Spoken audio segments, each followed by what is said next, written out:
Alright, hello guys. Today I'm gonna show you how to get your metal bass tone in Logic Pro X without using any third-party plugin. This video is primarily just for people who don't want to spend like a shit ton of money on those bass VSTs. While they are fucking amazing, they're pretty expensive. So I'm first gonna show you how it sounds and I'm gonna go through the process. If you don't want to copy everything I'm doing, you can also buy this tone in my store. It's only $350, not $300. No, it's $350, and you can just open the template. I got all the settings. You can just import it. It's way easier. So without further ado, let's just listen to how it sounds.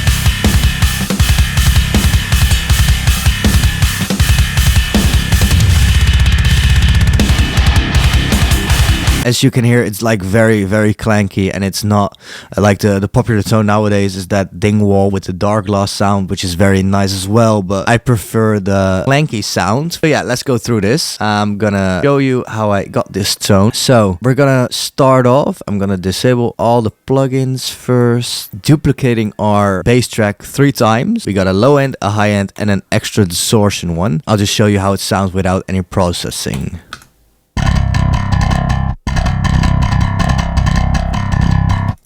Already has a lot of like high end. There's a lot of treble in the tone, which really benefits the sound overall. So if you have a muddy, dark sounding bass, it's a good idea to push the treble a bit on an EQ before going to the amp. So let's start with the low end. It's probably the easiest part of it all. First, I'm just gonna start with this low pass, and I cut everything below 200.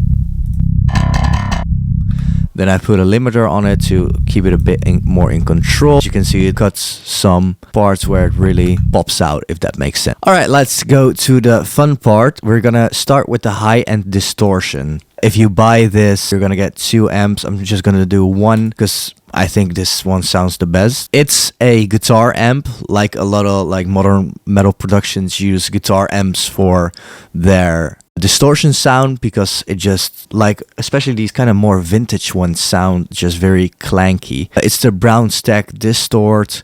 These are the settings. This amp, this cabinet, these are the settings. Just copy them, and it sounds like this.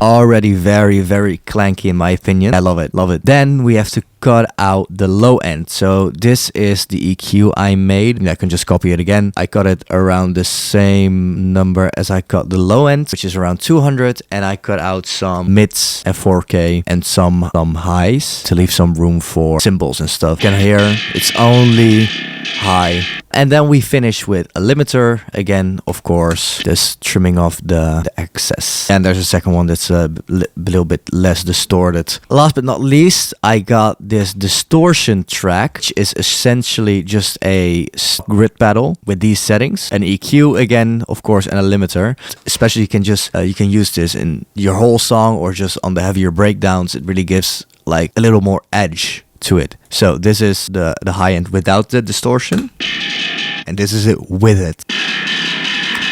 It just gives a little more, literally, grid. I feed these 3 tracks into a folder, a track stack, which I also process. I trim off some sub.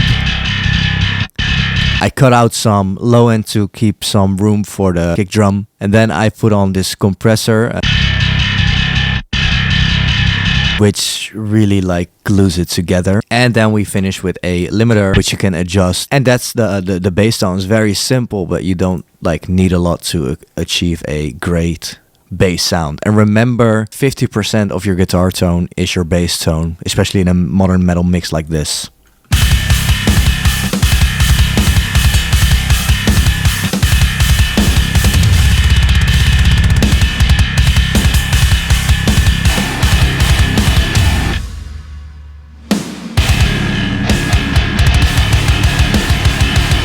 Okay, guys, thanks for watching.